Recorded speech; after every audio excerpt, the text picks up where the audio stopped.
حمید ایک رئیس کاروباری تھا. اس کے خاندان میں اس کی بیگم رضیہ اور لاڈلی ہنا تھی. ابو یہ دیکھیے. ارے واہ بیٹا، تم نے اتنی اچھی تصویر بنائی. یہ آپ ہے، یہ امی اور یہ میں، اور یہ ہمارا گھر. لیکن ہمارا گھر تو سفید ہے، تم نے نیلا کیوں رنگا ہے؟ وہ ابو ہمیں نیلا رنگ بہت پسند ہے، اس لیے ہم نے گھر کو نیلا رنگ دیا. اگر ہماری بیٹی کو نیلا رنگ پسند ہے تو ہم کل ہی ہمارے گھر کو نیلا رنگوائیں گے. آپ بھی کہاں بچی کی باتوں میں آ رہے ہیں. بیگم صاحبہ، اگر ہماری گڑیا کو نیلا رنگ پسند ہے تو یہ ہماری ذمہ داری ہے کہ ہم گھر کو نیلا رنگوا دیں، اور ہم آج ہی کسی اچھے رنگ ساز کو بلوائیں گے. بھلا آپ دونوں کے آگے میری کوئی اختیار ہے؟ جیسی آپ کی مرضی، آپ گھر کو نیلا رنگے یا پیلا. رضیہ کو یہ صرف بچی کی ضد لگ رہی تھی، لیکن حمید کے لیے اس کی بیٹی کی ہر ضد ضروری تھی. حمید نے پورے گھر کو نیلا رنگوا دیا. اب کیسا ہے؟ جیسا مجھے پسند ہے ویسا. یہ ہوئی نا بات. ابو ہم کئی روز سے گھومنے نہیں گئے. میرے سارے دوست اپنے والدین کے ساتھ سیر پر گئے ہیں. آپ کی یہ خواہش بھی ہم جلد ہی پوری کر دیں گے. ہم تینوں کل ہی کہیں سیر کرنے جائیں گے. امی تیاری کیجیے، کل ہم جا رہے ہیں. کہاں؟ سیر پہ. رضیہ بچی کا بڑا دل ہے سیر پہ جانے کا، اس لیے کل ہی چلتے ہیں. ٹھیک ہے. اگلی صبح ہی حمید کا خاندان اپنی کار میں نکل گیا. وہ لوگ ایک تفریحی پارک میں پہنچے جہاں ہنا خوب کھیلی. صبح سے شام تک تینوں مزے کر رہے تھے، اور پھر شام کو تینوں کار میں بیٹھ گئے. رات کے اندھیرے میں حمید ہائی وے پر کار چلا رہا تھا کہ یکایک ایک ٹرک نے ان کی کار میں ٹکر مار دی، اور اس حادثے میں حمید نے موقع پر ہی دم توڑ دیا اور ہنا اور رضیہ زخمی ہو گئی. اگلی صبح جب انہیں ہوش آیا، حمید کہاں ہے؟ وہ نہیں رہے. اور میری بیٹی ہنا؟ اسے بس کچھ کھروچیں آئی ہیں، وہ باہر ہے.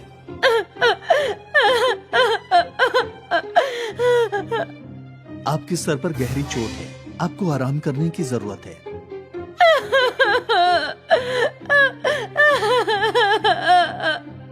اب رضیہ اور ہنا کا اس دنیا میں کوئی نہیں تھا. کچھ روز بعد اسپتال سے ڈسچارج ہو کر رضیہ گھر پہنچی تو اسے ایک آدمی نے روک لیا. آپ کون ہیں اور ہمیں ہمارے گھر میں جانے سے کیوں روک رہے ہو؟ محترمہ، یہ پراپرٹی بینک نے سیل کر دی ہے. حمید قریشی نے بینک سے لون لیا تھا، وہ لوٹانے سے قبل ان کا انتقال ہو گیا. اب اس پراپرٹی اور حمید جی کے سارے کاروبار پر بینک کا حق ہے. اب رضیہ اور ہنا کے پاس سر چھپانے کے لیے بھی گھر نہیں تھا. رضیہ روتے روتے چل رہی تھی. وہ دونوں ایک پارک کے پاس پہنچی اور رضیہ بینچ پر بیٹھ گئی. کیا ہوا امی؟ ان انکل نے ہمیں ہمارے گھر کے اندر داخل کیوں نہیں ہونے دیا؟ اب وہ گھر بھی ہمارا نہیں رہا ہے نا. لیکن کیوں؟ اب یہ سب تو تیرے ابا کو ہی علم ہوگا. تو اب ہم کہاں رہیں گے؟ معلوم نہیں. رضیہ رو رہی تھی. اس کے رونے کی آواز ایک خاتون کے کانوں میں پڑی. وہ رخسانہ تھی، رضیہ کی سہیلی. رخسانہ رضیہ کے پاس آئی. رضیہ، تو ایسے رو کیوں رہی ہے؟ رخسانہ. رضیہ نے رو رو کر رخسانہ کو اپنی درد بھری داستاں سنائی. اے میرے مالک، مجھے لگا تھا اوپر والے نے صرف مجھے ہی غم دیے ہیں، لیکن تیرا غم تو مجھ سے بھی زیادہ ہے. میرا شوہر مجھے چھوڑ کر کسی اور کے پاس چلا گیا، لیکن تیرے پاس تو ایک بیٹی ہے نا. اب سمجھ نہیں آ رہا ہے کہ کیا کروں، کہاں رہوں گی. رضیہ، تو میرے ساتھ رہ سکتی ہے. شکریہ، تیرا بہت بہت شکریہ رخسانہ. میں تیرے برے وقت میں کام آئی، یہی کافی ہے. میں یہی پاس کے ایک جھونپڑے میں رہتی ہوں اور یہاں اس پارک کے باہر کباب فروخت کرتی ہوں. چل میرے ساتھ. رخسانہ رضیہ اور ہنا کو اپنے گھر لے گئی. بس یہی ایک کمرہ ہے اس گھر میں. اچھا ہے. رخسانہ نے دونوں کو کھانا پیش کیا. और दोनों माँ बेटी ने पेट भर के नोश फरमाया और उसी झोपड़ी में सो गए। अगली सुबह रुखसाना जल्दी उठकर कबाब बनाने की तैयारी करने लगी। मुझे भी उठा देती, तुम गहरी नींद में सो रही थी, सोचा तुम्हें तकलीफ क्यों दूं। तुमने मेरी खातिर इतना कुछ किया है, कम से कम मैं तुम्हारी मदद तो कर ही सकती हूँ ना। और फिर रजिया भी रुखसाना के साथ कबाब बनाने लगी। तुम तो बहुत अच्छा कबाब बनाती हो। हिना के अब्बू भी यही कहते थे, मेरे कबाब उनके मन पसंद थे। रजिया, तुम्हें इस दर्द को भुलाना ही होगा। हिना के अब्बू हमेशा तुम्हारे साथ रहेंगे। हाँ। कबाब तैयार हो जाने के बाद रुखसाना उन्हें फरोख्त करने पार्क में जाया करती थी। आंटी, एक कबाब पाव देना। ये लो बेटा, 20 रुपए। उस लड़के ने वो कबाब पाव खा लिया। आंटी, एक और दो ना। उसने दूसरा कबाब भी खा लिया। एक और, कितने लजीज है ये कबाब पाव। लड़के की बात सुनकर रुखसाना ने भी एक कबाब चखा। हकीकत में रजिया कबाब बहुत अच्छे बनाती है। आज कम वक्त में रुखसाना ने सारे कबाब फरोख्त कर दिए। अरे रजिया, देख सारे कबाब खत्म हो गए। तेरे हाथ में तो जादू है। लोग एक के बाद एक कबाब खाए ही जा रहे थे। पहली बार मेरे सारे कबाब फरोख्त हो गए। अच्छा है, कल से हम और ज्यादा बनाएंगे। हाँ, यकीनन। अगली सुबह रजिया ने ज्यादा कबाब बनाए और आज भी सारे कबाब धड़ाधड़ फरोख्त हो गए। जो भी कबाब खा रहा था सब तारीफ ही कर रहे थे। ये सिलसिला अगले कई रोज तक चलता रहा। फिर एक रोज रुखसाना की तबीयत खराब हो गई। उसे बहुत तेज बुखार था। रुखसाना, आज तुम आराम करो। तो ये कबाब कौन फरोख्त करेगा? मैं। हिना, तुम खाला का ख्याल रखना। ठीक है अम्मी। लेकिन तुम ये कैसे करोगी? जैसे तुम रोज करती हो। फिक्र ना करो, मैं सब कर लूंगी। रजिया कबाब पाव लेकर पार्क के बाहर बैठ गई। एक एक करके कई खरीदार ने कबाब पाव खरीदे। फिर एक शख्स रजिया के पास आ गया। आपा, ये कबाब आप कहाँ से खरीदती हैं? हम खरीदते नहीं हैं, मैं खुद इन्हें बनाती हूँ। इतने जायकेदार कबाब मैंने कभी नहीं खाए। मैं सुशांत हूँ, मैं एक इवेंट कंपनी में काम करता हूँ। क्या आप हमारी इवेंट्स के लिए ऐसे ही कबाब बनाएंगी? हाँ हाँ, क्यों नहीं। सुशांत ने रजिया को अपना कार्ड दे दिया। आप मुझे कल सुबह कॉल कर दीजिए, मैं आपकी रोज की फरमाइश दे दूंगा और हमारे मुलाजिम आपके घर पैसे की अदायगी कर कबाब ले जाएंगे। जी ठीक है। ये सुनकर रजिया बहुत खुश थी। रात को घर पहुंचते ही उसने सारी बातें रुखसाना और हिना को बताई। ये तो बहुत अच्छी खबर है रजिया। अगली सुबह रजिया ने सुशांत को कॉल लगाया और उसने 1000 कबाब की फरमाइश दे दी। रजिया, रुखसाना और हिना ने मिलकर कबाब बनाए और फिर कंपनी के मुलाजिम को कबाब देकर पैसे ले लिए। ये कारवां चलता रहा। सुशांत रोज रजिया को कबाब की फरमाइश देता था। रजिया और रुखसाना की कमाई में इजाफा हो गया था। अब उन दोनों ने एक अच्छा और बड़ा घर ले लिया। हिना वापस स्कूल जाने लगी। रजिया और रुखसाना ने और कई ख्वातीनों को काम पर रख लिया और इस तरह कबाब पाव ने तीनों की किस्मत सवार दी। മഹാരാഷ്ട്രയിലെ ഒരു ഗ്രാമത്തിലായിരുന്നു മീനുവിന്റെയും രാജുവിന്റെയും വീട്. അവരുടെ അച്ഛനും അമ്മയും ചെറുപ്പത്തിലേ മരിച്ചുപോയിരുന്നു. അതുകൊണ്ട് അമ്മൂമ്മയാണ് അവരെ വളർത്തിയത്. ദരിദ്രരായതുകൊണ്ട് അവരുടെ വീട്ടിൽ ഗ്യാസ് സിലിണ്ടർ ഇല്ലായിരുന്നു. 3 പേരും രാവിലെ തന്നെ കാട്ടിൽ പോയി വിറക് ശേഖരിക്കുമായിരുന്നു. മീനു, നീ ഇതുവരെ എത്ര വിറക് ശേഖരിച്ചു? ഞാൻ 15 വിറകുകൾ ശേഖരിച്ചു. ബുദ്ധൂസ്, നിനക്കാണെങ്കിൽ 10 എണ്ണല്ലേ കിട്ടിയുള്ളൂ. അമ്മൂമ്മ ഇവള് നുണ പറയുകയാ. ഇവൾ 10 കഷ്ണമേ കൂട്ടിയിട്ടിട്ടുള്ളൂ. എന്നിട്ട് എന്റെ 5 വിറകുകൾ കട്ടെടുത്തതാ. നിങ്ങൾ ഇങ്ങനെ വഴക്കിടാതിരിക്കൂ. രണ്ടാളും ഇങ്ങനെ മത്സരിച്ചുകൊണ്ടിരിക്കുന്നത് എന്തിനാ? അവനവന്റെ ജോലിയിൽ ശ്രദ്ധിക്ക്, അതിൽ സന്തോഷം കണ്ടെത്ത്. ഒരു ദിവസം രാജുവും മീനുവും അമ്മൂമ്മയും വിറക് കഷ്ണങ്ങൾ ശേഖരിക്കുകയായിരുന്നു. അപ്പോൾ അവർക്ക് ആരോ കരയുന്ന ശബ്ദം കേൾക്കാനിടയായി. ഈ ശബ്ദം ആ തടാകത്തിൽ നിന്നാണല്ലോ വരുന്നത്. വാ, പോയി നോക്കിക്കളയാം. ഏതെങ്കിലും ക്രൂര മൃഗങ്ങളാണെങ്കിലോ? മോളെ, കരയുന്നവരെ നമ്മൾ സഹായിക്കുകയാണ് വേണ്ടത്. ഒന്നുമില്ലെങ്കിലും നമുക്ക് അവിടെ വരെ ഒന്ന് പോയി നോക്കുകയെങ്കിലും ചെയ്യാം. ആരാ കരയിൽ നോക്കാലോ. 3 പേരും തടാകക്കരയിലേക്കെത്തി. മരത്തിനു പുറകിൽ മറിഞ്ഞിരുന്ന് അവർ നോക്കി നിന്നു. ഒരു രാക്ഷസൻ തടാകക്കരയിൽ കിടക്കുന്നതും കരയുന്നതും അവർ കണ്ടു. ഓ, ഇതേതോ ഭീകരനായ രാക്ഷസനാണെന്ന് തോന്നുന്നു. നമുക്ക് അവന്റെ അടുത്തേക്ക് പോകണോ? ആദ്യം ഞാൻ പോയി നോക്കിയിട്ട് വരാം. നിങ്ങൾ ഇവിടെ തന്നെ നിന്നാൽ മതി. അമ്മുമ്മ രാക്ഷസന്റെ അടുത്തേക്ക് പോയി. അപ്പോ അവർ കണ്ടത് രാക്ഷസന്റെ ദേഹമാസകലം പരിക്കേറ്റി കിടക്കുന്നതാണ്. രാക്ഷസന് കല്ലേറേറ്റതുപോലെയായിരുന്നു കിടന്നിരുന്നത്. നീ ആരാണ്? എന്താ നീ ഇവിടെ ചെയ്യുന്നത്? അമ്മേ, ഞാൻ സമുദ്രത്തിലെ ഒരു ദ്വീപിൽ നിന്നാണ് വരുന്നത്. അങ്ങനെയെങ്കിൽ നീ ഇവിടെ എങ്ങനെ എത്തി? ഞാൻ മാംസം കഴിക്കാറില്ല. അതുകൊണ്ട് എന്റെ വർഗത്തിലുള്ളവർ അവരുടെ കൂട്ടത്തിൽ നിന്ന് എന്നെ പുറത്താക്കി. ഞാൻ മഹാരാഷ്ട്രയിലെത്തിയപ്പോൾ ആളുകൾ എന്റെ മുഖവും രൂപവും ഒക്കെ കണ്ട് പേടിച്ചു. അവരാണ് എന്നെ കല്ലെറിഞ്ഞത്. ഞാൻ ഓടി ഓടി ഇവിടെ വരെ എത്തി. രാജു, മീനു, മരത്തിന്റെ പുറകിൽ നിന്നും പുറത്തേക്ക് വാ. ഇത് ദുഷ്ടനായ രാക്ഷസനല്ല. രാജുവും മീനുവും അമ്മൂമ്മയും ചേർന്ന് രാക്ഷസന്റെ മുറിവുകൾ കഴുകി. കഴിക്കാനായി ഫലങ്ങൾ കൊടുത്തു. ഈ ഫലങ്ങൾ ഞങ്ങൾ ഈ കാട്ടിൽ നിന്ന് തന്നെ പറിച്ചതാ. നീ നോക്കുകയാണെങ്കിൽ നിനക്കും ഇവിടുന്ന് മാങ്ങയും ഞാവൽപ്പഴങ്ങളും അമൃതും ഒക്കെ കിട്ടും. പിന്നീട് രാമുവും അമ്മൂമ്മയും മീനുവും എപ്പോഴെല്ലാം കാട്ടിൽ പോകുന്നുണ്ടോ അപ്പോഴെല്ലാം രാക്ഷസനെ കാണാറുണ്ടായിരുന്നു. പക്ഷേ ഒരു ദിവസം ഒരു പോലീസുകാരൻ അവരെ 3 പേരെയും തടഞ്ഞു. ഞാൻ പറയുന്നത് കേൾക്കൂ. നാളെ മുതൽ കാട്ടിൽ പോകരുത്. സർക്കാർ കാട്ടിൽ ചെന്നുള്ള മരം വെട്ടൽ നിരോധിച്ചിരിക്കുകയാണ്. താങ്കൾ തെറ്റിദ്ധരിച്ചിരിക്കുകയാണ് സർ. ഞങ്ങള് മരം വെട്ടുകാരൊന്നുമല്ല.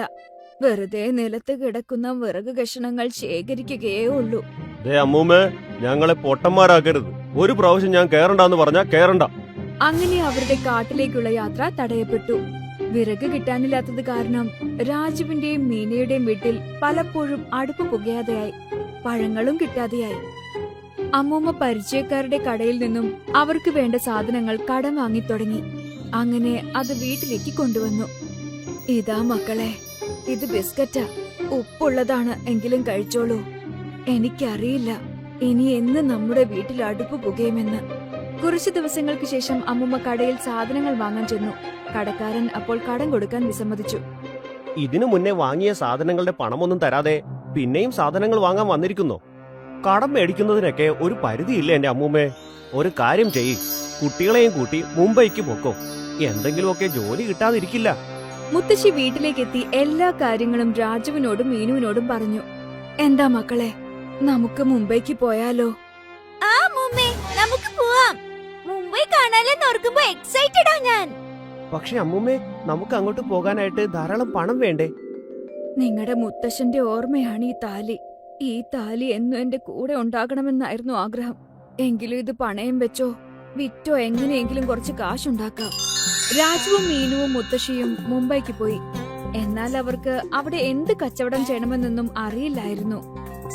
അമ്മൂമ്മ, മുംബൈയിൽ വടാപ്പാവിന്റെ കച്ചവടം വളരെ പ്രശസ്തമാണ്. നമുക്ക് വടാപ്പാവിന്റെ കച്ചവടം തുടങ്ങിയാലോ? പിന്നെ വടാപ്പാവ് എല്ലായിടത്തും ഉണ്ടാവും. വെറുതെ അത് ചെയ്തിട്ട് ഒരു കാര്യമില്ല. എന്നാ നമുക്ക് സമൂസയും ബ്രെഡ് പക്കോട ഉണ്ടാക്കാം. വേണ്ട, ചൗമീനും ദോശയും മതി. ചൗമീൻ ഉണ്ടാക്കാൻ കാരണം ഈ പരിസരത്തെങ്ങും ചൗമീന്റെ കടയെങ്ങും കാണുന്നില്ല. എന്നാൽ അപ്പോൾ കാട്ടിൽ രാക്ഷസന് വേവലാതിയായി. കാട്ടിലേക്ക് രാജുവിനെയും മീനുവിനെയും കാണാതായിട്ട് ദിവസങ്ങളായിരുന്നു. എന്താ പറ്റിയതെന്നറിയില്ല. രാജുവും മീനുവും അമ്മൂമ്മയും എന്നെ കാണാൻ വരാത്തത് എന്തുകൊണ്ടാ? എന്നെ പേടിച്ചിട്ടാകുമോ? അതോ എന്നോടെന്തെങ്കിലും വഴക്കുണ്ടായിരിക്കുമോ? എന്തായാലും ഞാൻ ഒരു തവണയെങ്കിലും അവരെ പോയി കണ്ടേ തീരൂ. ഒരു ദിവസം രാക്ഷസൻ കാട്ടിൽ നിന്നും പുറത്ത് നാട്ടിലേക്ക് വരാൻ ശ്രമിച്ചു. എന്നാൽ അവൻ പോലീസിന്റെ കണ്ണിൽ പെട്ടു. രാക്ഷസന്റെ പിന്നാലെ തോക്കും കൊണ്ട് അയാൾ പാഞ്ഞു. രാക്ഷസൻ ഓടി കുളത്തിൽ ചാടി. എന്നിട്ട് വെള്ളത്തിൽ മറിഞ്ഞു കിടന്നു. അങ്ങനെ ഇത്തവണ അയാൾ രക്ഷപ്പെട്ടു. പോലീസുകാരൻ അവിടുന്ന് പോയതും രാക്ഷസൻ പുറത്തേക്ക് വന്നു. എനിക്കെന്തെങ്കിലും സംഭവിച്ചാലും രാജുവിനെയും മീനുവിനെയും അമ്മൂമ്മയെയും കണ്ടേ മതിയാകും. അവരെന്തെങ്കിലും പ്രശ്നത്തിൽ പെട്ടിരിക്കുമോന്നറിയില്ലല്ലോ. അവര് 3 പേരും വലിയൊരു പ്രശ്നത്തിൽ തന്നെയായിരുന്നു. കാരണം അവരുടെ ചൗമീന്റെ കച്ചവടം ആകെ കുഴപ്പത്തിലായിരുന്നു. അവരുടെ കടയുടെ അടുത്ത് വേറെ 2 പേർ കൂടി ആ കച്ചവടം തന്നെ തുടങ്ങി. രാജു, നീ നാട്ടിലേക്ക് പോയിക്കോ. എന്നിട്ട് ജമീന്ദാറിന്റെ കൃഷിയിടത്തിൽ എന്തെങ്കിലും ജോലി ചെയ്യാൻ നോക്ക്. ഇവിടെ മുംബൈയിൽ നമ്മുടെ 3 ആളുടെയും ചെലവിനുള്ളത് കിട്ടുന്നേയില്ല. എന്തായാലും ഞങ്ങൾക്ക് 2 ആൾക്കുള്ള വക എങ്ങനെയെങ്കിലും ഉണ്ടാക്കാം. രാജു നാട്ടിലേക്ക് തിരിച്ചെത്തി. രാക്ഷസൻ മാമയെ കണ്ടിട്ടിപ്പോ കുറെ നാളായിട്ടുണ്ടല്ലോ. എന്തായാലും അദ്ദേഹത്തെ കണ്ട് ഞങ്ങളുടെ സങ്കടങ്ങൾ പറയുക തന്നെ വേണം. ഒരു ദിവസം രാത്രിയിൽ മരങ്ങൾക്കിടയിൽ അവൻ ഒളിച്ചിരുന്നു. കാട്ടിലേക്കുള്ള ചെക്ക് പോസ്റ്റിനടുത്ത് അവിടുത്തെ പോലീസുകാർ ഉറങ്ങുന്നത് നോക്കി കാത്തിരുന്നു. അങ്ങനെ അവർ ഉറങ്ങാൻ കയറിയപ്പോ അവൻ പതിയെ കാട്ടിലേക്ക് നടന്നു. രാക്ഷസൻ ഒരു മരത്തിന്റെ മുകളിൽ ഒളിച്ചിരിക്കുകയായിരുന്നു. അങ്ങനെ രാക്ഷസൻ രാജുവിനെ കണ്ടതും മരത്തിൽ നിന്നും താഴേക്ക് ചാടി. നിങ്ങൾ എന്നെ പേടിപ്പിച്ചു കളഞ്ഞല്ലോ അമ്മാവ. പിന്നെ പറ, എന്തൊക്കെയുണ്ട് വിശേഷങ്ങൾ? ഇവിടെ വല്ലാത്ത കഷ്ടപ്പാടാണ് മോനെ. ഈ സർക്കാർ ഉദ്യോഗസ്ഥന്മാർ എപ്പോഴും കാട്ടിലേക്ക് കയറി വരും. അത് കാരണം എനിക്ക് എപ്പോഴും ഒളിച്ചിരിക്കേണ്ടതായി വരും. നിങ്ങൾ 3 പേരും എങ്ങോട്ട് പോയതാ? ഇത്രയും ദിവസമായിട്ടും ഇങ്ങോട്ട് വരാഞ്ഞതെന്താ? ഞങ്ങൾ മുംബൈക്ക് പോയിരിക്കുമായിരുന്നു. മുത്തശ്ശിയും മീനും ഇപ്പോഴും അവിടെ തന്നെയാണ്. എന്നാൽ അവിടെ കച്ചവടം ഒന്നും നന്നായി നടക്കുന്നില്ല. അതുകൊണ്ടാ ഞാൻ ഇങ്ങോട്ട് പോന്നത്. എന്ത് കച്ചവടമാ നിങ്ങൾ അവിടെ തുടങ്ങിയത്? ചൗമീന്റെ കച്ചവടമാ തുടങ്ങിയത്. ചൗമീനോ? അതെനിക്ക് വളരെ ഇഷ്ടമാണ്. പിന്നെ എനിക്ക് ബ്രെഡ് പക്കോടയും ഇഷ്ടമാണ്. എന്റെ അമ്മ ചെറുപ്പത്തിൽ എനിക്ക് പക്കോട ചൗമീൻ ഉണ്ടാക്കി തരുമായിരുന്നു. പക്കോട ചൗമീനോ? ആ, ചൗമീൻ ഉണ്ടാക്കി പാത്രത്തിൽ വെച്ചിട്ട് ശരിയാക്കി എടുക്കണം. അപ്പോഴത് പക്കോട ചൗമീനായി മാറിയിരിക്കും. എങ്കിൽ മുത്തശ്ശിയോട് പക്കോട ചൗമീൻ ഉണ്ടാക്കാൻ പറയാം. ശരിയാണ് പറഞ്ഞത്. സാധാരണ ചൗമീൻ എല്ലാവരും ഉണ്ടാക്കുന്ന ഒന്നാണല്ലോ. പക്ഷെ നിങ്ങൾ പക്കോട ചൗമീൻ ഉണ്ടാക്കിയാൽ വേറെ ആരും അത് ഉണ്ടാക്കുകയില്ല. ആളുകളെല്ലാം നിങ്ങളുടെ കടയിലേക്ക് വരികയും ചെയ്യും. രാക്ഷസൻ അമ്മാവ, ഇത്തവണ ഞാൻ മുംബൈയിലേക്ക് ഒറ്റയ്ക്കല്ല പോകുന്നത്. നിങ്ങളെയും കൊണ്ടുപോകും. ഇല്ല, എനിക്ക് ആളുകൾക്കിടയിൽ വരുന്നത് പേടിയാ. പേടിക്കണ്ടെന്നേ. ഞാൻ ആളുകളോട് പറഞ്ഞോളാം മാമൻ ആരെ ഉപദ്രവിക്കാത്ത നല്ല രാക്ഷസനാണെന്ന്. രാജു പിറ്റേന്ന് തന്നെ പോലീസുകാരോട് സംസാരിച്ചു. അങ്കിൾ, കാട്ടിലൊരു രാക്ഷസൻ താമസിക്കുന്നുണ്ട്. ദയവ് ചെയ്ത് അദ്ദേഹത്തെ എന്റെ കൂടെ വിടണം. ഈ രാക്ഷസന്മാർ നമുക്കെല്ലാം അപകടമാ. അതുകൊണ്ട് അവനെ കൊന്നിട്ടേ ഞാൻ അടങ്ങൂ. ഞാൻ പറയുന്നതൊന്ന് വിശ്വസിക്കൂ അങ്കിൾ. ഈ രാക്ഷസൻ മാംസം തിന്നുകയില്ല. അതു കാരണമാ അദ്ദേഹത്തെ ആ രാജ്യത്ത് നിന്ന് പുറത്താക്കിയത്. അങ്ങനെ അദ്ദേഹം എവിടെയും പോകാനില്ലാതെ നമ്മുടെ ഇടയിൽ വന്നപ്പോ നമ്മളാ അദ്ദേഹത്തെ കണ്ട് പേടിച്ചത്. എന്നിട്ട് കല്ലെറിഞ്ഞ് ഓടിക്കുകയും ചെയ്തു. അങ്ങനെയാണെങ്കിൽ ആ രാക്ഷസനോട് ചെയ്തത് അന്യായമാണ്. ശരി, നിനക്ക് ആ രാക്ഷസനെ കൊണ്ടുപോകാം. അങ്ങനെ രാജു ആ രാക്ഷസനെ കാട്ടിൽ നിന്നും പുറത്തെത്തിച്ചു. ഗ്രാമത്തിലുള്ളവരെല്ലാം രാജുവിനെ രാക്ഷസന്റെ കൂടെ കണ്ട് ആശ്ചര്യപ്പെട്ടു. രാജു രാക്ഷസനെയും കൂട്ടി മുംബൈക്ക് പോന്നു. അവൻ കച്ചവടം നടത്തുന്നതിനായി തട്ടുകടയിലേക്ക് രാക്ഷസനെയും കൂട്ടി. അങ്ങനെ ഒത്തിരി ആളുകൾ കടയിൽ വരാൻ തുടങ്ങി. അവിടെ അവർക്ക് രാക്ഷസനെ കാണുകയും ചെയ്യാം, പക്കോട ചൗമീൻ കഴിക്കുകയും ചെയ്യാം. അങ്ങനെ രാജുവിന്റെയും മീനുവിന്റെയും മുത്തശ്ശിയുടെയും സാമ്പത്തിക ഞെരുക്കം മാറിക്കിട്ടി. അവർ സന്തോഷമായി ജീവിക്കാൻ തുടങ്ങി. അവരന്ന് രാക്ഷസനെ സഹായിച്ചില്ലായിരുന്നുവെങ്കിൽ അവർക്കൊരിക്കലും ഇതുപോലെ ജീവിക്കാൻ സാധിക്കില്ലായിരുന്നു. നിങ്ങൾ കേട്ടിട്ടില്ലേ, നല്ലത് ചെയ്താൽ നിങ്ങൾക്ക് നല്ലത് തന്നെ തിരിച്ചു കിട്ടും. മുകുന്ദന് പനത്തോട്ടമുണ്ടായിരുന്നു. അവൻ സ്വന്തമായി പനമരത്തിൽ കയറി നൊങ്ക് പറിച്ചിടും. പിന്നീട് ആ നൊങ്കെല്ലാം എടുത്ത് വ്യാപാരിയുടെ കയ്യിൽ കൊണ്ടുപോയി കൊടുത്തിട്ട് അതിന്റേതായ കാശ് വാങ്ങിക്കും. ഇത് നോക്കൂ സാറേ, പനനൊങ്ക് ഇന്ന് നിങ്ങൾ കുറെ തരാൻ നോക്കൂ. മാർക്കറ്റില് പനനൊങ്കിന് നല്ല ഡിമാൻഡ് ഉണ്ട്. ശരി സാർ, നാളെ തൊട്ട് ഞാൻ കുറെ പനനൊങ്ക് കൊണ്ടുവരാൻ ശ്രമിക്കാം. ശരി. മുകുന്ദന്റെയും മയൂരിയുടെയും ഒരേ ഒരു മകളാണ് മീന. മീന, നീ എവിടെയാ ഉള്ളത്? ഇത്രയും സമയം ഇവിടെയായിരുന്നു. ഒരു പക്ഷെ ഫ്രണ്ട്സിനോടൊപ്പം കളിക്കാൻ പോയതായിരിക്കും അവൾ. പക്ഷെ നിങ്ങൾ എന്തിനാ അവളെ തേടുന്നത്? അവള് പനനൊങ്ക് കഴിക്കണമെന്ന് പറഞ്ഞിരുന്നു. അതുകൊണ്ട് അവൾക്ക് ഞാൻ കുറച്ച് പനനൊങ്ക് വെട്ടി കൊണ്ടുവന്നിട്ടുണ്ട്. വരൂ. അപ്പോഴാണ് മീന, ഹായ് നൊങ്ക്, ഇതെനിക്ക് വളരെ ഇഷ്ടമാണ്. ഞാൻ ഇതെല്ലാം ഒറ്റയ്ക്ക് കഴിക്കും. ആ, നിനക്ക് വേണ്ടിയാണ് ഞാൻ കൊണ്ടുവന്നത്. മെല്ലച്ച കഴിച്ചോളൂ. മഴക്കാലമായിരുന്നു അത്. എന്നാലും മുകുന്ദൻ പനമരത്തിൽ കയറി നൊങ്ക് പറിച്ചിടുമായിരുന്നു. അപ്പോൾ എന്തു സംഭവിച്ചെന്നാൽ 2 ദിവസം മഴ നിൽക്കാതെ പെയ്തു.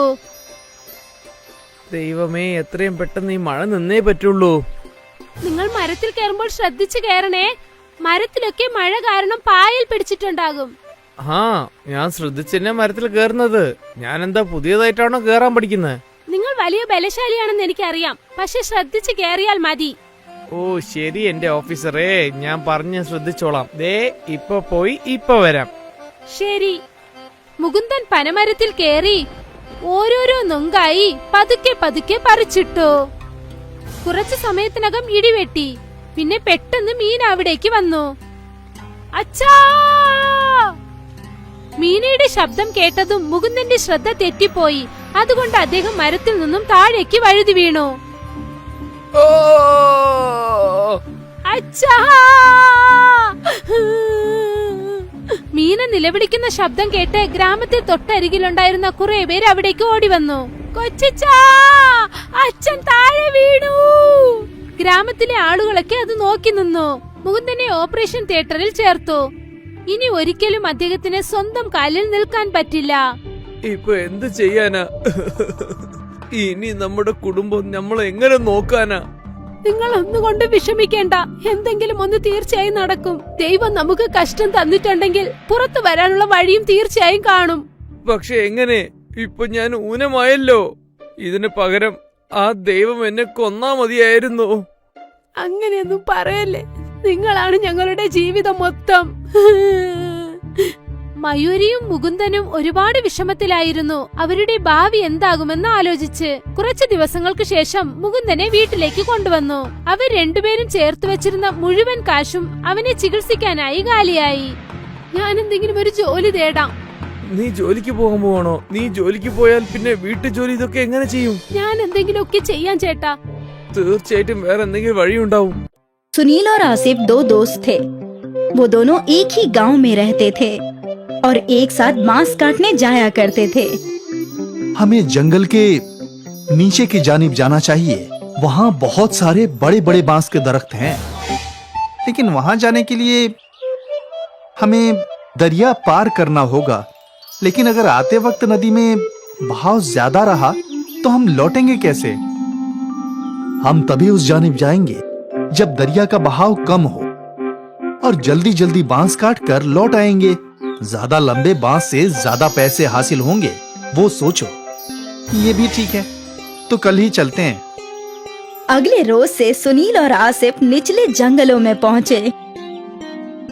यहाँ कितने मोटे मोटे बांस हैं और लंबे भी। सौदागर इनके बहुत अच्छे दाम देंगे।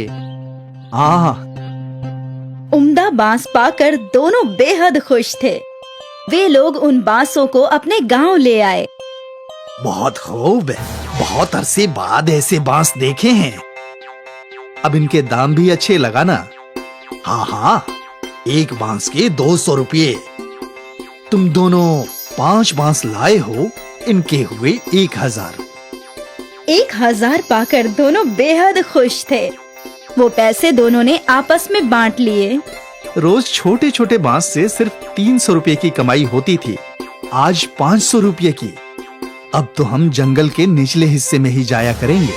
हाँ हाँ, उस रोज से वो दोनों दरिया पार करके ही बांस लाया करते थे और सौदागर भी उन्हें अच्छे पैसे दिया करता था।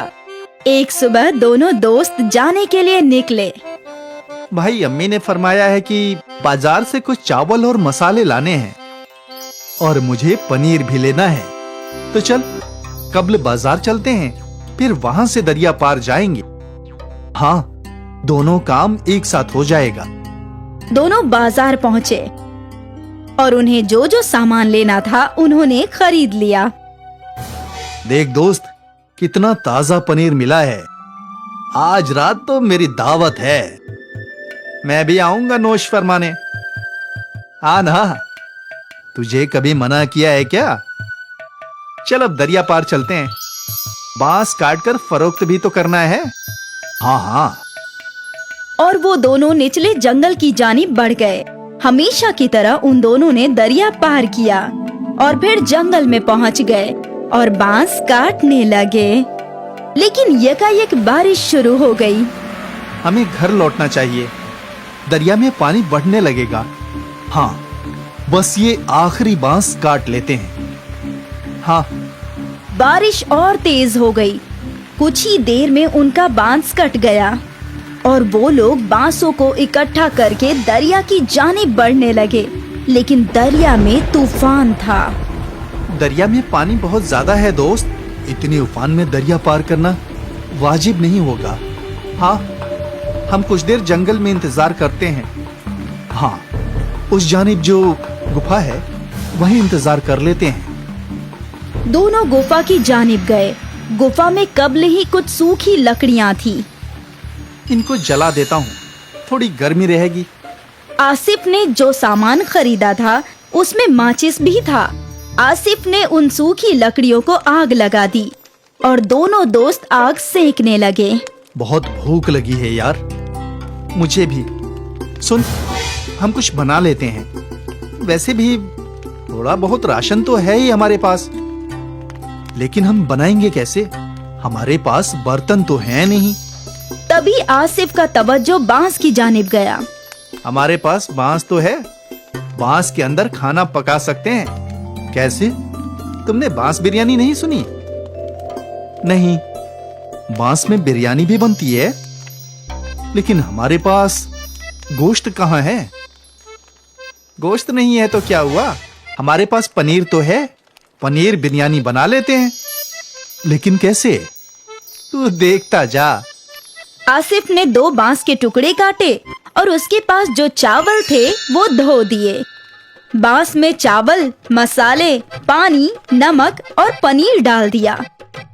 फिर बांस के एक जानिब दरख्त के पत्तों को भरकर बांस को बंद कर दिया और फिर उन सबको अच्छे से हिलाकर जलती हुई आग में रख दिया। अब बस 20 मिनट में हमारी बांस बिरयानी तैयार हो जाएगी। देखते हैं।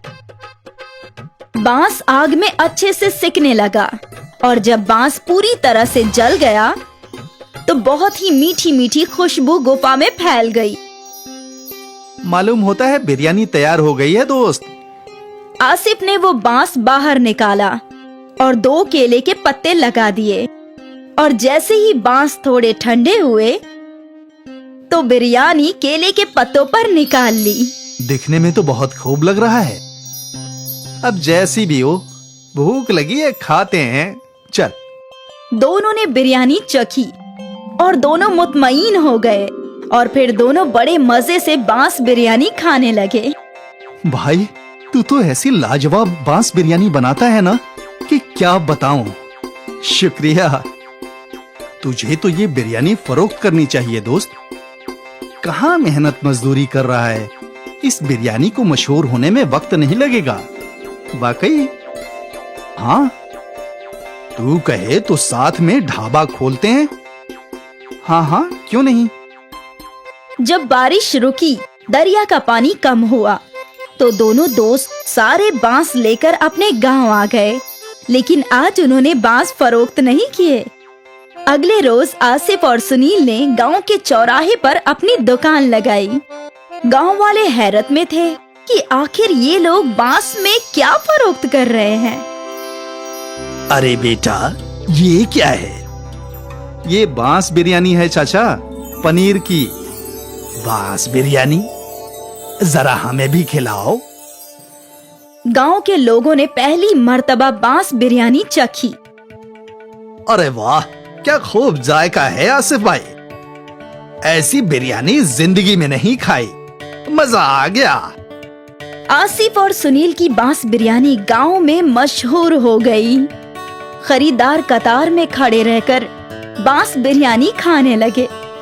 आसिफ और सुनील की आमदनी में कई गुना इजाफा हो गया। और फिर क्या था, सुनील और आसिफ ने मजदूरी छोड़कर बांस बिरयानी फरोख्त करना शुरू कर दिया। वो लोग दिन दोगुनी और रात चौगुनी तरक्की करने लगे। दूर दूर से लोग बांस बिरयानी खाने के लिए आने लगे और देखते ही देखते उनका गांव में बहुत बड़ा रेस्टोरेंट बन गया और दोनों अमीर बन गए। सोचा नहीं था कि कभी ये सब भी होगा। मैंने भी बिल्कुल नहीं सोचा था दोस्त। उस रोज वो बारिश हमारी किस्मत बदलने के लिए आई थी। हाँ, ना उस रोज बारिश आती और ना हम फंसते और ना ही हम कभी बांस बिरयानी बनाते। दोस्त, ये सब कब्ल ही लिखा हुआ था। ऊपर वाला कब्ल ही सबकी किस्मत लिख देता है। हम तो बस मोहरे हैं जो उसकी राह पर चलते हैं। बिल्कुल। बांस बिरयानी ने आसिफ और सुनील की किस्मत बदल दी और उन दोनों को जिंदगी का बहुत बड़ा सबक मिला। परेशानियों से ही नए रास्ते हासिल होते हैं और न जाने कब किस्मत कौन सा मोड़ ले ले।